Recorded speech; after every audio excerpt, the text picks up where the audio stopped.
गंजाम जिला आसिका सहर मुख्य बजार में विदेशी मद दुकान सम्मुखें एक छुरामाड़ घटना घटी छुरामाड़े कोटिनाड़ा थाना बाबनपुर ग्रामर हिमांशु शेखर दास नामक युवक गुरुतर आहत हो आसिका और परे ब्रह्मपुर बड़ मेडिकल चिकित्सा भर्ती होती तेबे छुरामाड़ घटनार प्रकृत कारण अस्पष्ट रही बेले कोटिनाड़ा थाना बरगां ग्रामर जड़े युवक अचानक आसी हिमांशु को छुरामाड़ कर सूचना मिली।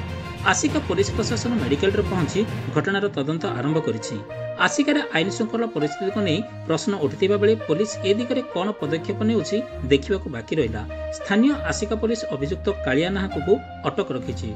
ब्यूरो रिपोर्ट, आंचलिक वार्ता।